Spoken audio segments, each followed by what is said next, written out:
Ingawaje watu ndio wamepatiwa mamlaka ya kumiliki vitu vya Mungu, zile Mungu huleta kwa njia ya kibinadamu. Unajua Mungu haletangi vitu hapa duniani kwa njia ya wanyama ama ya jua. Hata zingine huleta kwa njia ya jua. Hata zingine huleta kwa njia ya mwezi, ya giza. Zingine Mungu huzileta kwa njia ya mwanamke na zingine huzileta kwa njia ya mwanaume. Zingine huzileta kwa njia ya mtoto. Zingine huzileta kwa njia ya ubaya, hata magonjwa. Ni njia mingi sana Mungu hutumia kuleta vitu vyake hapa zimilikiwe na wanadamu. Lakini sasa ile shida inakuaga hapa ni mwanadamu kuweza kurealize Mungu.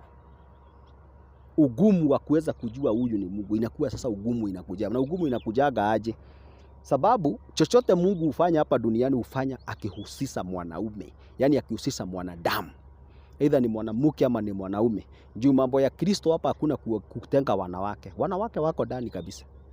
Hapa hakuna mambo ya kujiita mwanaume kwa Mungu. Wanaume mgani? Na ulidanganywa na bibi hapo. Hata ni wanaume mgani hii mnapigia wanawake? Si unaona vile wanawake wanawafanyia? Ni wanaume mgani unaweza kuja mbele ya Yesu aanze kusema ati wewe ni mwanaume? Wa nani? Wa wapi? Hata ni wapi wa mwanaume wapi? Si unaona vile wanawake wanamfanyaga nyinyi? Si ninawaonaga tu. Si ninaona vizuri sana. Unajua kuna mwanamke mmoja alisema, aliambiwa ili mfalme ya kuone. Hii dunia hebu iondoke. Kuna akaambia sijui ni Ruthu. Alikuwa Ruthu ama alikuwa nani? Kwa Boazi. Alikuwa aliyetegwa aende kwa Boazi. Alikuwa Ruthu ama alikuwa nani? Akaambiwa akaadvisiwa na mama fulani hapo akaambia.